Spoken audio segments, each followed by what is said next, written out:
최근에 스위스와 일본 공동 연구진이 이 국제학술지 행동생태학과 사회생물학이라는 곳에다가 아주 재밌는 연구를 하나 발표를 했습니다. 제목이 이렇습니다. 군집에서 고립된 개미는 수명이 10분의 1로 줄어든다. 이게 참 흥미롭지 않습니까? 이게 어떤 내용인가 보니까 이 연구팀이 이제 일개미를 관찰을 한 거예요. 여러 그 상황으로 나누어 가지고 이제 일개미가 혼자 있을 때 행동이 어떤가를 관찰하고, 개미가 2마리 있을 때는 어떻게 행동하고, 개미가 10마리로 모여 있을 때 어떻게 행동하고, 이것들을 잘 관찰을 해보니까 이 일개미가 홀로 있을 때의 수명이 6일밖에 되지 않더라는 겁니다. 여기에 반해가지고 일개미들이 집단을 이루면 수명이 최대 66일까지 늘어나더라는 것입니다. 그러니까 이게 어떻게 된 일인가 보니까요, 저도 이번에 이거 처음 알았습니다. 이 개미에게는 이 사회위라고 하는 이 모이 주머니가 있다는 겁니다. 그래서 개미가 먹이를 먹으면 바로 소화하지 않고 그 먹은 먹이를 이 사회위라고 하는 모이 주머니 안에 저장을 해두다가, 그러다가 이제 이 배고픈 동료가 더듬이로 그 개미 입 아래 수염을 자극하면은 그 개미는 자기 그 사회위에 저장해둔 먹이를 토해가지고 그 배고픈 동료 개미를 먹이는 일을 한다는 겁니다. 야, 제가 그 기사를 보면서 이 개미의 지혜에 탐복을 했습니다. 아니요, 더 정확하게 말하면 이 미물에 불과한 개미를 이렇게 설계하신 그 하나님의 솜씨에 제가 감탄을 했습니다. 여러분, 그 개미에게 사회위라고 하는 장기를 설치해 두시는 하나님을 보면서 저는 하나님의 창조 질서, 하나님이 뭘 원하시는가를 저는 발견하게 되는 겁니다. 그 기사에 보니까 그 개미에게 적용되었던 그것이 우리 인간에게도 그대로 적용이 돼가지고요, 사람도 외로움이 지나치면 이 목숨마저 위협받을 수 있다는 겁니다. 시카고 대학의 그 심리학과 존 카시오포 교수가 작년에 그 미국 과학진흥협회 연례학술대회에서 뭘 발표했냐니까 이런 걸 발표했습니다. 외로움은 노년층의 조기 사망 가능성을 14%나 증가시킨다. 이분이 2010년도에도 비슷한 발표를 한 적이 있었는데요, 외로움이 비만보다 조기 사망에 2배나 더 큰 영향을 미친다. 그 뭘 모르는 우리는 맨날 그냥 살만 빼려고 애를 쓰는데요, 우리가 진짜 행복해지기 위해 가지고는 이 만남, 이 관계가 회복되지 않고는 안 된다는 그 얘기예요. 캐나다에 있는 콘코디아 대학교 연구진도 비슷한 발표를 했는데요, 이민 온 학생이 새로 친구를 사귀지 못하고 외톨이가 되면 심박 변이가 줄어드는 것으로 나타났다. 이 심박 변이가 줄어들면 어떤 일이 일어나냐 보니까 심장 질환에 걸릴 위험이 있다는 거예요. 그러니까 한마디로 말하면 외로움은 이 심장에도 문제를 일으킨다는 겁니다. 자, 이런 이야기들의 공통점이 뭐겠습니까? 미물인 개미나 만물의 영장이라고 하는 사람이나 할 것 없이 우리 모두는 이 더불어 함께의 정신이 필요하도록 그렇게 설계되어진 존재라는 겁니다. 자, 그럼 이런 질문이 가능하지 않겠습니까? 왜 미물인 개미나 인간이나 할 것 없이 왜 혼자서는 안 되고 더불어 함께의 정신으로 살아야 되느냐? 방금 말씀드렸잖아요. 이유 없습니다. 그냥 우린 그렇게 지원받은 거예요. 하나님께서 인간을 창조하시는 과정에서 창세기 2장 18절에 사람의 그 독취하는 게 좋지 못하다, 이게 하나님의 생각이고 하나님의 설계고, 하나님은 우리 인간을 그렇게 만들었습니다. 그래서 아무리 통장에 뭐 돈이 뭐 죽을 때까지 쓰고도 남은 만큼 많이 있어도, 아무리 사람들이 부러워하는 그런 비싼 고급 차를 몰고 다녀도 이 관계에서 어려움이 생기면 절대로 행복할 수 없도록 인간은 그렇게 설계가 되어 있는 존재예요. 그렇기 때문에 우리가 믿음이 깊어져서 이 하나님의 창조 질서를 이해하면은 할수록 어떻게 됩니까? 이 관계의 소중함을 깨닫게 되는 거예요. 저는 지금 우리가 살펴보고 있는 로마서 1장에서의 흐름을 보면서 바로 이 원리를 저는 발견합니다. 지금까지 우리가 살펴본 것처럼 바울이 로마서 1장 1절부터 7절까지 해서 긴 인사말을 통해서 예수 그리스도와 그분의 복음에 대해서 강조하고 있지 않았습니까? 그리고 예수 그리스도와 복음이 자기에게 어떤 영향을 미쳤는지, 어떤 가치관을 갖게 했는지를 피력을 하지 않았습니까? 그런데 바로 그 다음 오늘 본문 8절에서부터 바울이 피력하고 있는 그 흐름을 보니까 그것을 로마에 있는 성도들에 대한 관심으로 그 물꼬를 트고 있는 거예요.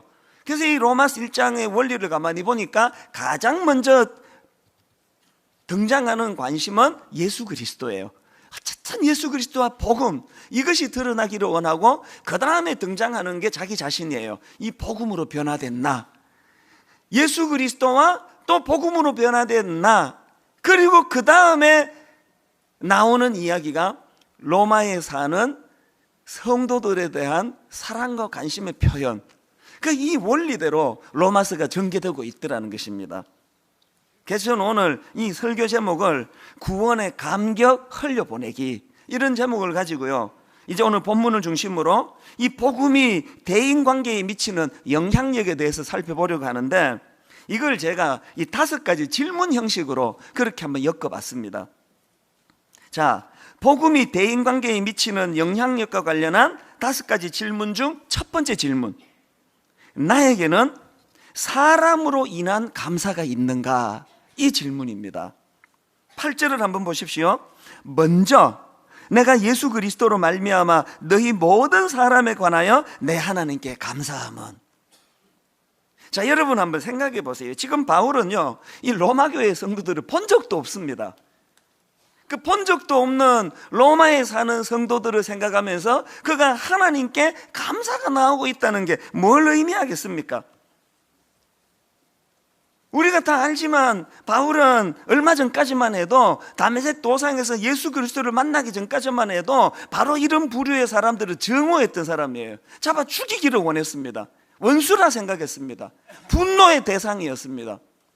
그랬던 바울이 어떻게 마음이 녹아가지고 그 보지도 못한 로마에 있는 사람들에 대하여 이토록 감사하는 마음, 사랑하는 마음이 흘러 넘치게 됐나? 이게 어떻게 가능했을까요? 정답 없습니다. 그게 신앙의 원리예요. 내 안에 복음이 자리 잡으면, 예수 그리스도 십자가의 감격이 내 안에 회복이 되면 원래 마음이 녹아가지고 모든 사람을 향한 이 사랑의 마음, 감사의 마음이 흘러나오게 되어 있는 거예요. 그래서 여러분이 내가 지금 신앙생활 제대로 하고 있나 점검할 수 있는 첫 번째 잣대가 뭐라고요? 나는 무엇으로 인해 감사가 나오나? 돈 많은 거로 감사합니까? 좋은 차 감사합니까? 바울처럼 사람으로 인한 이 사람의 소중성, 바울은 예수님을 만나고 결정적으로 변화된 게 이 사람에 대한 소중히 여기는 마음. 그래서 여러분, 바울이 감옥에서 썼다고 하는 빌레몬 1장 7절을 한번 보십시오. 형제여, 성도들의 마음이 너로 말미암아 평안함을 얻었으니 내가 너의 사랑으로 많은 기쁨과 위로를 받았노라. 이 사람으로 인한 바울의 이 감사 감격. 빌립보서 4장 1절도 보니까 이렇습니다. 그러므로 나의 사랑하고 사모하는 형제들, 나의 기쁨이요 면류가 아닌 사랑하는 자들아. 도대체 여러분의 기쁨은 뭡니까? 여러분 인생의 면류관이 뭐라고 생각하십니까? 저는 제가 종종 내가 이 목회를 지금 제대로 하고 있나 이거를 점검하는 잣대를 제가 생각할 때가 있습니다만, 여러분 제 목회 성공의 잣대가 뭐라고 생각합니까? 사람이 몇 명 모였나? 교회 예산이 얼만가? 그런 걸 제 목회 성공의 잣대로 생각하면 저는 아주 유치한 사람이에요. 제 목회 성공의 잣대가 뭐라고 생각하십니까? 나는 사람으로 인한 기쁨이 있나? 나는 성도로 인하여 내 마음이 행복하나? 나는 성도가 성숙해지고 성도가 말씀으로 성장해가는 그것을 보며 하나님께 내 안에 기쁨이 나오고 있나? 이 사람을 소중히 여기는 마음, 이게 신앙생활의 건강성을 보여주는 척도가 돼야 된다는 거예요. 지난주 금요일 날 우리 대학부 연합 수련회였습니다. 1부, 2부, 3부가 이번에 연합으로 해서 이제 그 수련회를 가지게 됐는데, 금요일 날 저보고 개강 설교를 해달라는 거예요. 그래서 오랜만에 우리 교회 대학부 아이들 앞에 이제 말씀을 전했는데요. 제가 그때 말씀을 전한 요지가 이거예요. 너희들이 이 캠퍼스에서 하나님께 얻어내야 될 축복이 여러 가지가 있지만 그 중에 너희들이 진짜 얻어야 될 가장 중요한 축복은 만남의 축복이다. 무슨 대학, 무슨 과보다 중요한 게 그 대학에서 내가 누구를 만나느냐, 이것이 가장 소중하다. 그러면서 제가 무슨 예를 하나 들었냐 하니까요, 제가 부산에 내려가가지고 이제 집회를 이제 하는 중인데요, 이제 낮에 시간이 좀 남아가지고 또 마침 그 부산대학교가 가까운 데서 제가 집회를 했습니다. 그래서 이제 낮 시간에 저 혼자서 이제 부산대학교를 간 거예요. 그리고는 이제 부산대학교 캠퍼스를 쭉 다녀보니까 그 막 이 젊음이 막 그냥 막 피부로 느껴지는 거예요. 그런데 제가 그 부산대학교 캠퍼스를 거니는데 갑자기 제가 나온 대학교가 막 갑자기 그리워지는, 저는 경북대학교 2년을 마치고 2학년 마치고 이제 이민을 가서 졸업은 안 했지만 저는 경북대학교 출신이에요. 부산대학교 캠퍼스를 거니는데 갑자기 이 경북대학교 캠퍼스가 너무 그리워지는 거예요. 그래서 제가 뭘 한지 아십니까? 부산대학교 캠퍼스를 거닐면서 핸드폰으로 경북대학교 시절에 저에게 영향을 미쳤던 고마운 선배님들, 우리 동기, 친구들 전화를 하기 시작했어요. 한 2시간 가까이를 제가 부산대학교 캠퍼스를 거닐었는데요, 아마 1시간 이상을 통화했을 거예요. 계속 통화했습니다. 이분 끝나면 다음 분, 그 다음 분, 그 다음 분. 자, 여러분 생각을 해보세요. 내가 지금 30년 전에 제가 다니던 경북대학교 캠퍼스가 그리워졌는데 왜 사람에게 전화했을까요? 저의 대학 시절이 그립다는 것은요, 저희 학교 교정의 빨간 벽돌 건물이 그리운 게 아니에요. 그 빨간 벽돌 건물 아래에서 이 만남의 축복, 참 철이었고 더디 철이 드는 저에게 내 많은 선배님들이, 신앙의 믿음의 선배님들이 때로는 저를 야단치고 때로는 저를 칭찬하고 격려하면서 저를 이렇게 인도해 주었던 그 사람에 대한 축복, 이것이 저에게 늘 기쁨이 되니까 그날 제가 참 옛 향수에 젖어가지고 많은 분들과 전화 통화를 했습니다. 지난 금요일 날 우리 교회 대학부 아이들에게 이 이야기를 들려줬습니다. 너희들이 무슨 대학 다니는 것보다 더 중요한 것, 그 대학에서 이 만남의 축복을 얻어내야 된다. 좋은 만남을 너희들이 얻어야 된다. 네 옆에 누가 있느냐가 네 인생을 결정한다. 우리가 복음으로 변화가 되면은 물질보다, 환경보다, 그 어떤 것보다 이 사람이 소중하다는 것, 이 사람으로 인해 내가 감사가 나온다는 것, 분당 우리 교회 모든 성도님들은 하나님 안에서 이 은혜를 누리게 되시기를 바랍니다. 그런가 하면은 두 번째로 이 복음이 대인관계에 미치는 영향력과 관련한 두 번째 질문이 뭐냐? 나에게는 상대방에 대한 칭찬과 격려가 있느냐? 8절을 다시 보세요. 먼저 내가 예수 그리스도로 말미암아 너희 모든 사람에 관하여 내 하나님께 감사함은 너희 믿음이 온 세상에 전파됨이로라. 여러분, 우리 다 아시잖아요. 이 로마서는요, 뭐 기독교 경전 같은 거예요. 교리의 집대성, 이 놀라운 그 복음이 담겨져 있는 로마서를 바울이 피력하는데 그냥 딱딱하게 잘 받아 적어라, 첫째, 둘째, 셋째 이렇게 나가질 않고요. 바울이 로마서를 기록하면서 먼저 뭘 합니까? 그 로마에 있는 성도들의 좋은 점, 장점, 이거를 찾아내가지고 그것을 칭찬하고 격려하는 것으로 말씀을 시작하고 있다는 것입니다. 바울의 이 정신은 12절에서도 나타나는데요, 이는 곧 내가 너희 가운데서 너희와 나의 믿음으로 말미암아, 그 다음 보세요, 피차 안위함을 얻으려 함이라. 여기 나오는 안위함을 영어 성경으로 보니까 to be encouraged together라고 되어 있더라고요. 다시 말해서 바울이 지금 로마로 가기를 원하는 것은 로마 교회 성도들과 더불어 어떻게 해요? 서로 용기와 격려를 주고받는 그 일이 하고 싶다는 거예요. 오늘 우리 신앙생활이 너무 딱딱한 거 아닙니까? 나그네 인생길 가운데 여러분 이렇게 격려를 받는 것, 칭찬을 듣는 것이 너무나 소중하다는 것을 로마서 1장을 통해 다시 한번 자각하는 겁니다. 이 명품 크리스찬이라는 제목의 책이 있는데요, 그 책에 보면은 이 격려하라 이런 소제목이 있습니다. 명품 크리스찬 되고 싶으면 격려해야 된답니다. 그 파트에서 무슨 이야기를 하는가 하니까요, 여러분 탈옥수 신창원 씨 다 아시죠? 1997년도에 그 부산 교도소를 탈옥해가지고 온 세상을 떠들썩하게 했던 그 신창원 씨요. 이 탈옥수 신창원 씨의 변호를 맡았던 이 엄상익 변호사라는 분이 자기가 쓴 책에 그 신창원 씨가 했던 말을 인용하는 대목이 있다는 겁니다. 신창원 씨가 이런 말을 했습니다.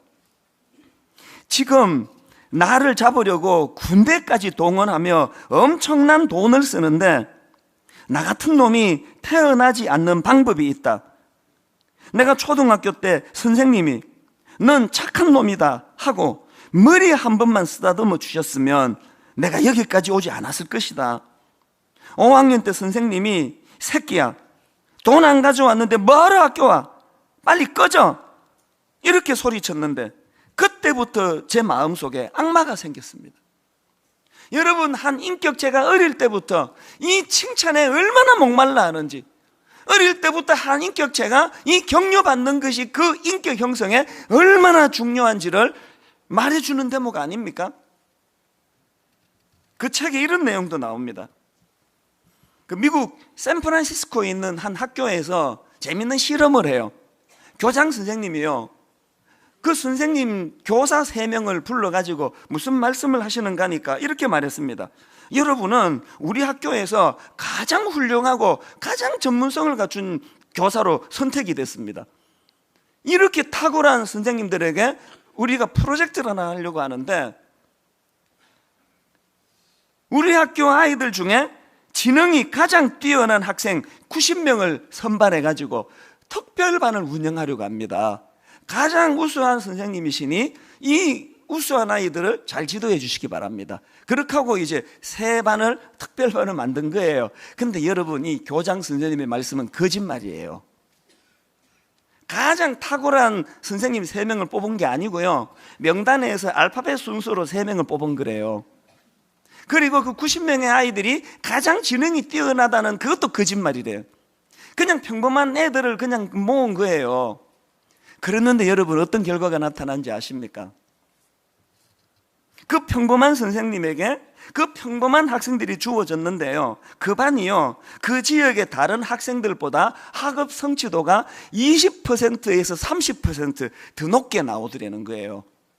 이걸 심리학 용어로 피그말리온 효과라고 합니다. 다른 사람이 나를 존중하고 내게 기대하는 것을 듣고 보고 하면서 그 기대에 부응하려는 쪽으로 변하려고 노력하다 보면 실제로 그렇게 된다. 이게 피그말리온 효과예요. 이것도 칭찬의 효과 아닙니까?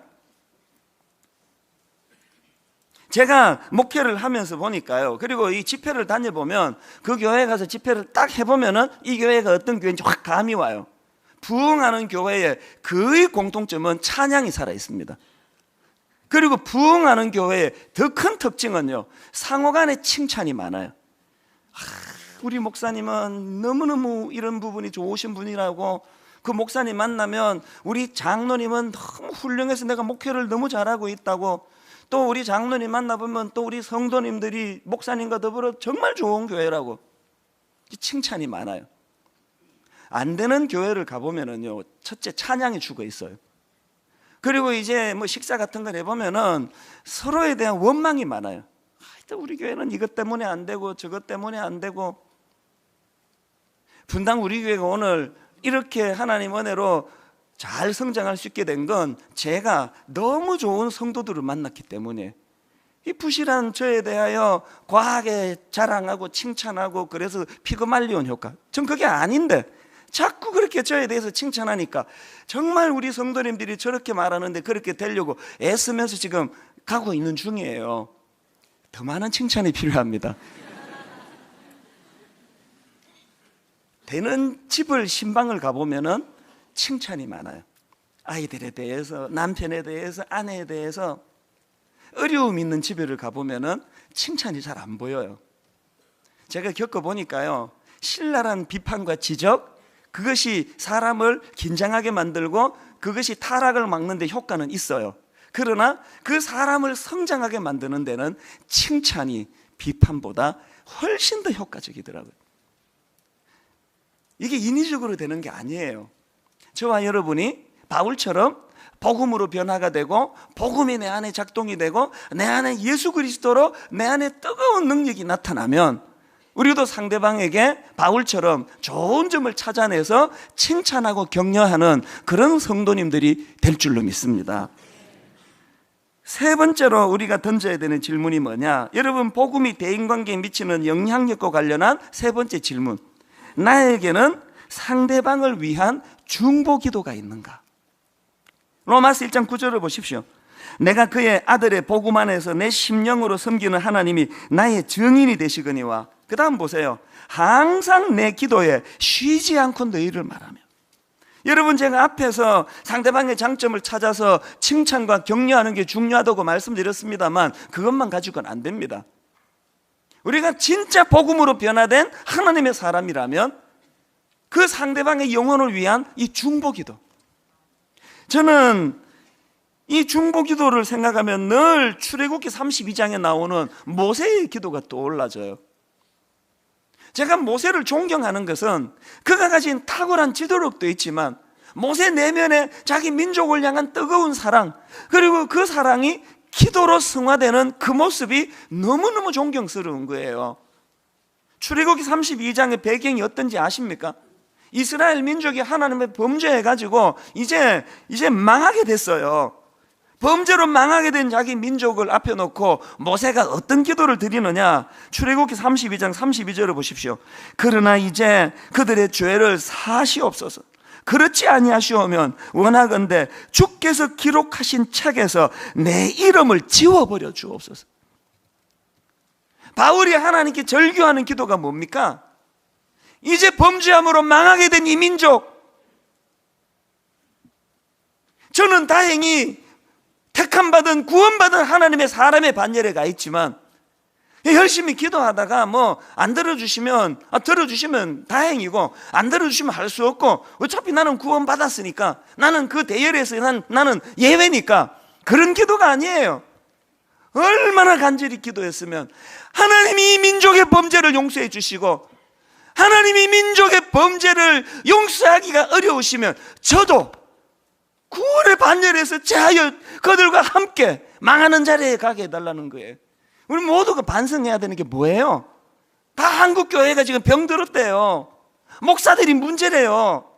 성도들이 지금 위선자처럼 산대요. 만나면 그런 이야기를 해요. 여러분, 그렇게 날마다 비판하며 열내는 여러분 분석이 옳지만, 그래서 여러분 한 번이라도 모세와 같은 기도를 해보셨습니까?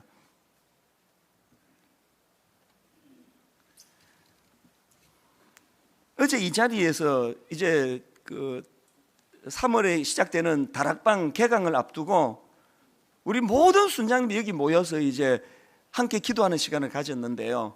1층, 2층을 꽉 채우는 순장님들이 모여 서로를 위해 기도하고 자기가 맡고 있는 다락방 순원들을 위해서 기도하는데요. 제가 앞에서 너무너무 감동을 받았어요. 세상에 그 순원이 피가 한 방울 섞였습니까? 어릴 때부터 그 불알 친구라고 오래부터 사귀어서 아는 친구기랍니까?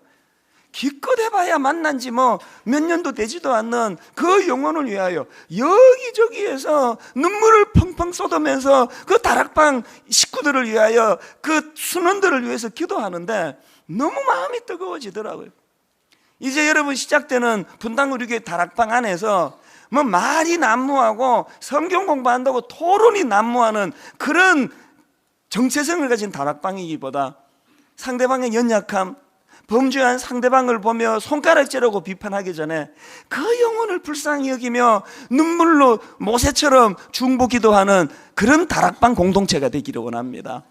이제 여러분 우리 교육관 9층의 기도실 언제든지 오셔서 기도실 활용하셔야 돼요. 그 여러분 주변의 이웃을 위하여, 우리 가족을 위하여, 우리 자녀들을 위하여 하나님 앞에 중보기도. 그래서 이제 3월 초에 저희 교회가 중보기도 세미나를 또 오픈하지 않습니까? 기도를 배워야 돼요. 기도를 연습해야 돼요. 우리도 모세처럼 하나님, 나만 구원받아 그저 남을 정죄하고 비판하는 이런 신앙인이 아니고 제게 이 은혜를 주신 하나님, 죄짓고 망하게 된 이 시대와 민족을 위하여 주님 눈물로 내 목숨을 걸고 기도합니다. 복음의 능력이 살아나서 온 교회적으로 중보기도 운동이 일어나는 우리 교회 되기를 바랍니다. 네 번째로, 이 복음이 대인관계에 미치는 영향력과 관련한 네 번째 질문이 뭐냐? 나로 인해 상대방이 견고해지고 있느냐? 이 질문을 드려야 됩니다. 로마서 1장 11절에 보니까 내가 너희 보기를 간절히 원하는 것은 어떤 신령한 은사를 너희에게 나누어 주어 너희를 견고하게 하려 함이니. 여러분, 여기 나오는 이 견고하게 하다, 이 단어는 헬라어로 스테리조라는 단어인데요, 우리말로 하면은 강하게 하다는 뜻입니다. 그런데 이 스테리조라는 단어가 왜 중요한가 하면은요, 예수 그리스도께서 십자가를 앞에 놓고 계시는 그 절박한 상황에서 바울에게 부탁하신 말씀이 스테리조예요. 자, 누가복음 22장 31절부터 한번 보십시오. 시몬아 시몬아, 보라, 사탄이 너희를 밀가부르듯 하려고 요구하였으나 그러나 내가 너를 위하여 내 믿음이 떨어지지 않기를 기도하였노니 너는 돌이킨 후에 내 형제를 굳게 하라. 십자가 지시기 전에 베드로에게 주님이 내가 너를 위해서 기도하마, 내가 네가 견고하게 서는 하나님의 종이 되기를 내가 기도하마. 네가 그렇게 견고해지면 너도 누군가 연약한 네 주변의 이웃을 위하여 그들이 견고해지는 일에 네가 쓰임을 받아라. 여러분, 저는 여러분에게 도전을 드립니다. 오늘 여러분이 만나고 있는 그 그룹에서, 그게 뭐 동창회 모임이든 그게 뭐 다락방 모임이든 그게 교회 모임이든 비교회 모임이건, 여러분이 소속되어 있는 그곳에서, 여러분이 그 소속된 그 단체에 여러분이 존재함으로 해서 여러분 주변 사람들이 be strong, 견고해져 가고 있습니까? 참 흥미로운 거는 이 11절에 나오는 이 스테레조라는 단어가요, 이 견고하게 하다, 그래서 영어로 be strong 이런 뜻으로도 영어 번역이 되지만요, 또 한편으로 이 fix라는 단어로 이 단어를 번역하는 겁니다. 왜 그렇게 번역이 되는가 하니까요, 그 당시에 이 스테리조라는 단어는 이게 건축과 관련되어 사용되는 용어라는 거예요. 여러분, 바울이 지금 로마 교회 성도들이 비스트롱, 강해지기를 원한다고 권면의 말씀을 주면서 왜 건축 용어를 사용했을까요? 바울 내면의 소원이 뭐예요? 그 구성원인 한 개인이 성장하는 것도 중요하지만 건축, 이 교회 공동체가 같이 세워져 나가고 같이 든든하게 건설돼 가고 건축되어 가서 이 교회가 영적인 공동체로 잘 성장하기를 원하는 마음이 바울에게 있는 거예요. 여러분, 예배 한번 딸랑 드리고 내 의무를 다했다, 그거 아닙니다. 늘 하나님 안에서 공동체적으로 나는 이 교회가 병들지 않도록 하기 위하여, 나는 이 교회가 더 건강해지기 위하여 be strong, 하나님이 교회가 건강한 교회가 되기를 제가 이렇게 노력하고 저렇게 섬기고 또 중보하겠습니다. 이게 구원의 감격이 있는 사람의 모습이라는 거예요. 마지막 다섯 번째, 복음이 대인관계에 미치는 영향력과 관련한 다섯 번째 질문이 뭐냐? 나는 상대방이 열매를 맺도록 도와주고 있는가? 13절을 보십시오. 형제들아, 내가 여러 번 너희에게 가고자 한 것을 너희가 모르기를 원하지 아니하노니 이는 너희 중에서도 다른 이방인 중에서와 같이 열매를 맺게 하려 함이로되. 여러분, 인간이요, 뭐 100평 아파트에서 살아서 행복한 게 아니에요. 외제차 몰아서 행복한 게 아니에요. 열매를 맺는 인생. 그래서 빌립보서 1장 11절에도 보니까 예수 그리스도로 말미암아 의의 열매가 가득하여 하나님의 영광과 찬송이 되기를 원하노라. 분당 우리 교회가 건강하다고 한다면 우리끼리 그저 뭐 잘 지내고 노래 많이 찬양 부르고 여기 와서 신앙 자랐다 그러고 있는 게 건강이 아니고요, 이 교회가 건강하다면 열매 맺는 교회가 돼야 된다는 거예요. 지금 우리 교육관에서 한지붕 두가족 교회라는 이상한 이름으로 인큐베이트 교회가 시작이 됐는데, 내 너무너무 감사하는 게요, 이게 지금 2주 전에 2월 첫 주일 날 이제 본격적으로 예배가 시작이 됐는데 지금 200명이 넘게 모여 예배를 드린대요. 얼마나 기쁜지 몰라요. 다 우리 살 뜯어가지고 간 건데. 이게 울어야 될 일인지 웃어야 될 일인지 이렇게 생각하시면 이게 세상적인 기준이고요. 저는 올 한 해 내내 지금은 인큐베이터 교회, 아직 그 인큐베이터 안에 들어있는 아기같이 여러 가지로 어리고 약한 교회로 시작하지만 2015년 우리 교회 최대의 열매, 저 인큐베이터 교회 한지붕 두 가족 교회가 빨리 독립하고 정성한 성숙한 한 교회로 서갈 수 있도록 우리가 이 열매 맺는 일을 도와야 된다는 것입니다. 저는 오늘 5가지 말씀을 드렸습니다. 집에 돌아가셔가지고 여러분 한 항목 점검하셔야 되는데요, 중요한 게 뭐냐, 이 모든 일이 가능하기 위해서는 먼저 내 안에 복음의 감격이 회복이 돼야 되겠다. 십자가 능력이 내 안에 자리 잡아야 되겠다. 한 가지 말씀만 드리고 오늘 말씀을 마무리하려고 하는데, 저는 여러분 최근에요, 이 시인 박목을 씨, 이 박목을 씨야 우리 다 아는 이런 유명한 시인인데, 저는 이 박목을 시인의 아내 되시는 분에게 요새 관심이 많습니다. 제가 보니까 그 박목을 시인의 아내 되시는 이분이 아주 독실한 크리스찬인데요, 얼마나 아름다운 열매를 주변에 많이 맺게 하신 분인지 몰라요. 박목을 씨가 그 인생길 가운데 좀 삐끗해가지고요, 젊은 여자랑 바람이 나가지고 제주도로 그렇게 그 도망을 가 살림을 차린 적도 있고요. 그럴 때 이 아내가 언제 한번 내가 말씀드리겠지만 어떻게 성숙하게 그거를 대처했는지, 그런 거를 보며 존경하는 마음이 생겼어요. 근데 최근에 이 박목을 씨 아들 되시는 분, 그분도 그 교수님이세요. 박동규 교수님이 그 당신의 어머니를 회상하면서 쓴 글을 하나 보고 얼마나 내가 감동을 받았는지 몰라요. 그렇게 자기에게 상처를 준 그 남편인데도 불구하고 성숙한 크리스찬으로서 그 아내가 얼마나 아름다운 본을 보여줬는지요. 그 아들이 뭘 회고하는가 하니까요, 어느 눈이 펑펑 쏟아지는 밤이에요.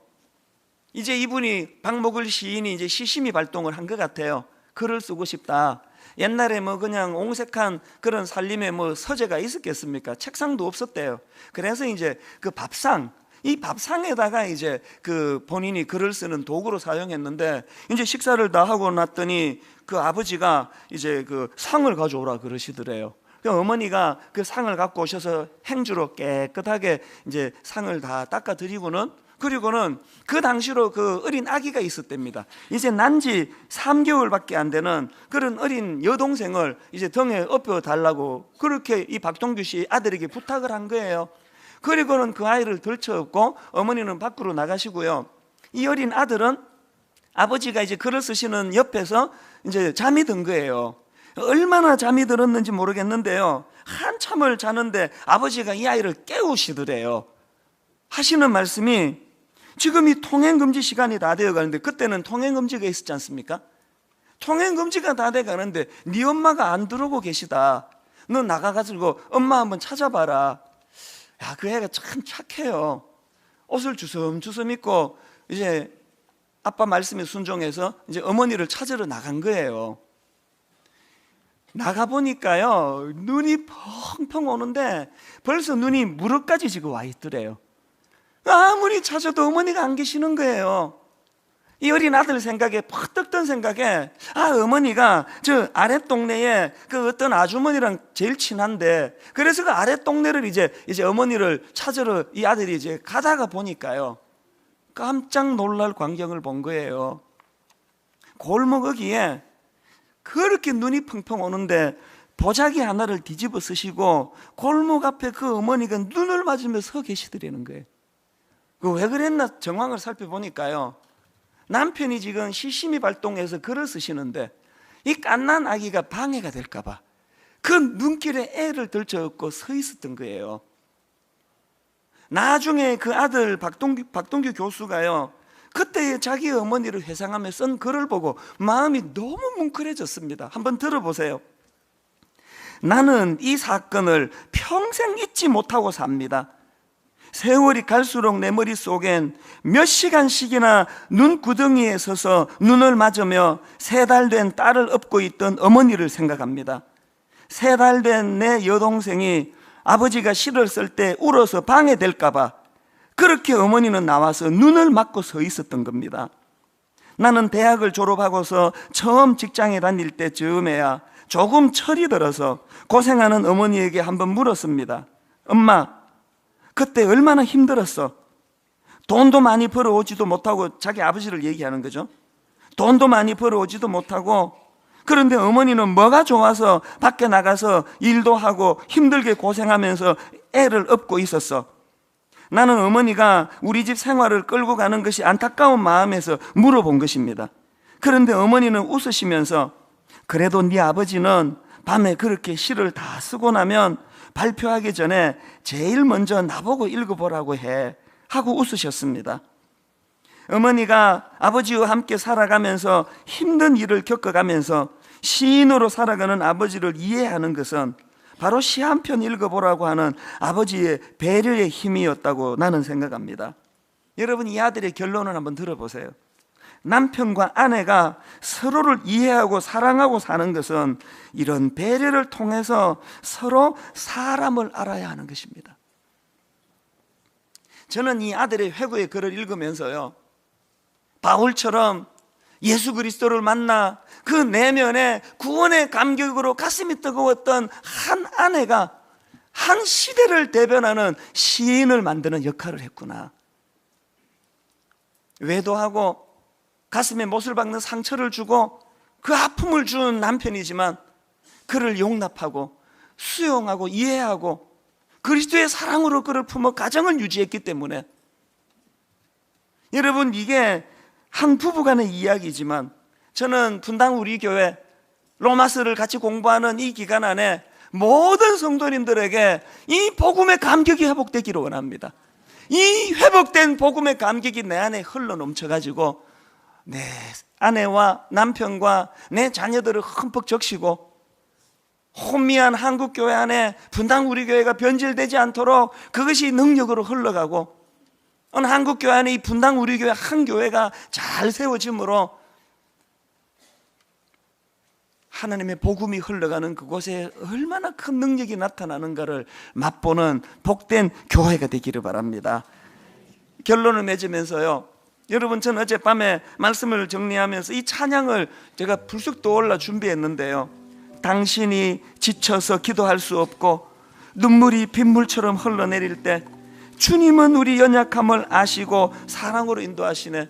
제 마음이 뜨거워졌던 것, 여러분, 저도 언젠가 젊은 시절에 마음이 낙심이 되고 마음이 무너져 눈물을 흘리고 그렇게 낙심하고 있을 때 먼저 믿었던 믿음의 어른들, 우리 교회 장로님, 우리 교회 믿음의 선배님, 제 눈에 눈물을 닦아주시는 그 일을 행하셨기 때문에 제가 오늘 회복되어 이렇게 이 자리에 서 있는 거예요.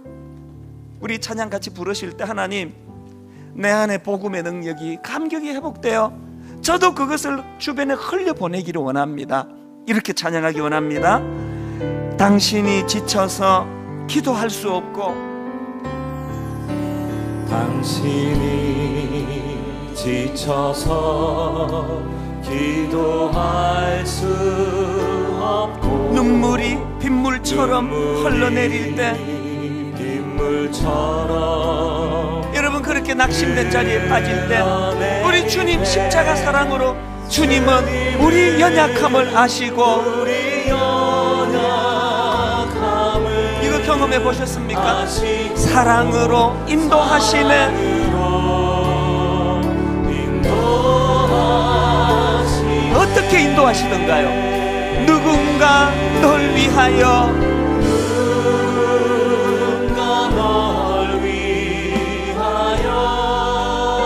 누군가 기도하네. 언제 이렇게 기도하시던가요? 내가 홀로 외로워서 마음이 무너질 때 누군가 널 위해 기도하네.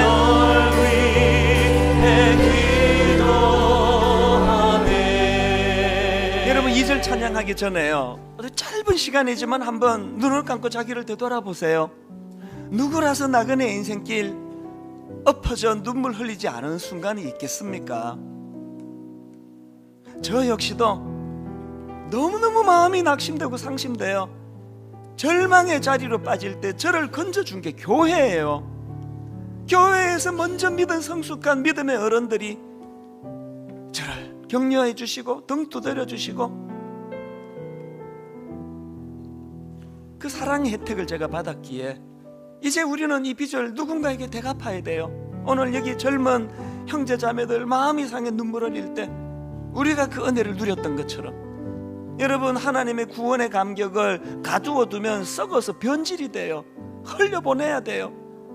2절 찬양하실 동안에 두 갈래로 하나님, 내가 이렇게 쓰러져 눈물 흘릴 때 내 눈물 닦아주신 그 은혜를 기억합니다. 그리고 하나님, 저도 누군가에게 이 일을 행하기를 원합니다. 2절 우리 가사를 생각하시며 찬양하시겠는데요. 당신이 외로이 홀로 남았을 때 당신은 누구에게 위로를 얻나? 당신이 외로이 홀로 남았을 때 당신은 누구에게 위로를 얻나? 여러분, 이 사실을 잊지 마시기 원합니다. 주님은 우리 상한 마음을 아시고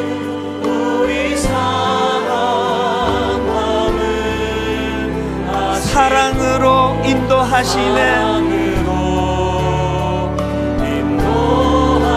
어떻게 인도하시던가요? 내 주변의 고마운 믿음의 선배들을 통하여 누군가 널 위하여. 우리 마음이 상할 때 어떻게 인도하시던가요? 누군가 기도하네. 여러분, 이거 다 경험하셨습니까? 내가 홀로 외로워서 마음이 무너질 때 누군가 널 위해 기도하네.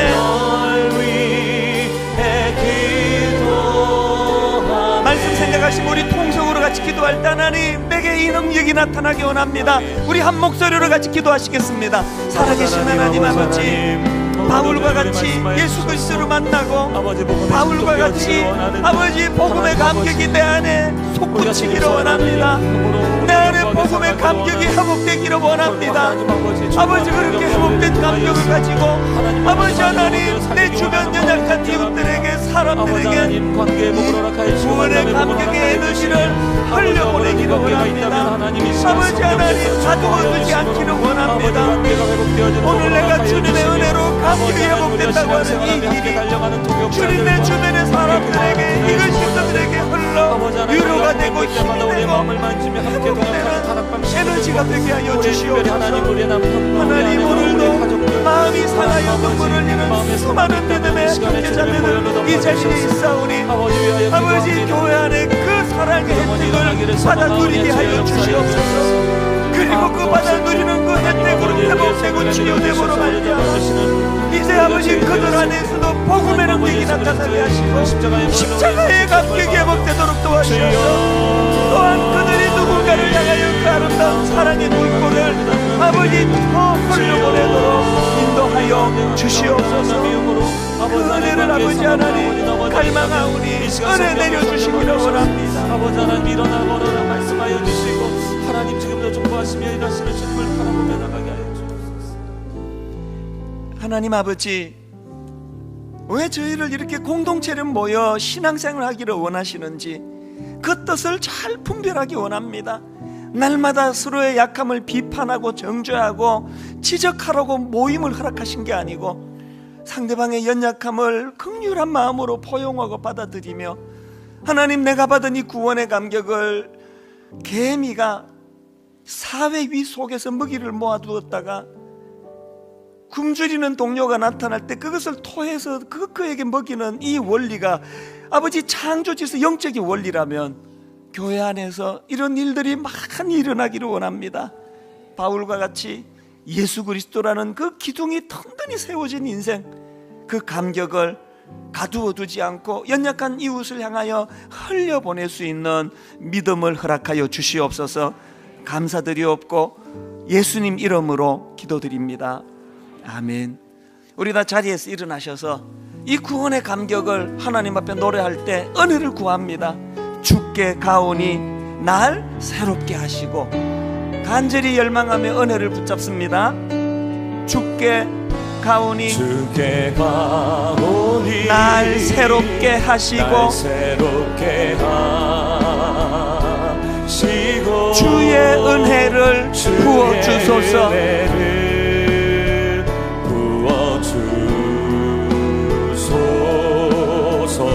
정직하게 주님 앞으로 나아갑니다. 내 안에 발견한 나의 연약함 모두, 내 안에 발견한 나의 연약함, 여러분, 우리의 연약함 어떻게 되기 원하십니까? 모두 벗어지리라. 어떻게 이것이 가능하십니까? 주의 사랑으로. 주 사랑 나를 붙드시고, 사랑 나를 붙드시. 여러분, 힘을 얻어 선포하시기 원합니다. 주 곁에 날 이끄소서.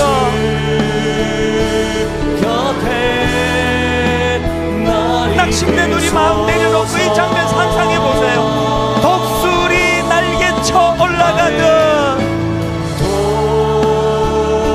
독수리 날개쳐 올라가. 나 주님과 함께 일어나 걸으리. 나 주님과 함께 일어나 걸으리. 주의 사랑 안에,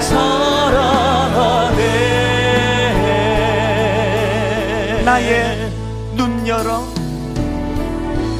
나의 눈 여러분, 이런 일이 일어나기를 원합니다. 주를 보게 하시고,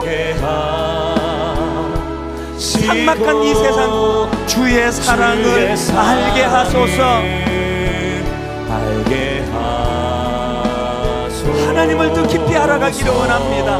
매일 나의 삶에 주 뜻 이루어지도록, 매일 나의 삶에 주 뜻 이루어지 간절히 사모합니다. 새롭게 하소서. 주의 사랑으로 우리의 상한 마음 주님 앞에 내려놓고, 주 사랑 나를 붙드시고, 주 사랑 나를 붙드시. 주 곁에 날 이끄소서. 주 곁에 날 이끄소서. 여러분, 이 장면을 상상해 보십시오. 독수리 날개쳐 올라가듯, 독수리 날개쳐 올라가. 나 주님과 함께 일어나 걸으리. 주님과 함께 일어나 걸으리. 주의 사랑 안에,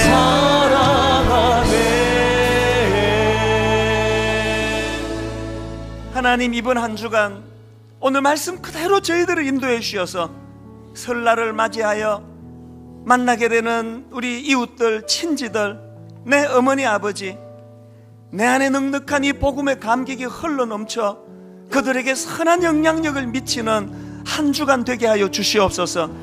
결단코 비굴하지 않도록 도와주시고, 초라하지 않도록 도와주시고, 내가 어떤 형편에 처해 있든지 간에 내 영혼이 주님의 손안에 붙들림 받아 이 감격을 가지고 넉넉한 마음으로 우리 이웃을 잘 섬기고, 그렇게 무사히 귀환하는 아름다운 한 주간 되게 하여 주시옵소서.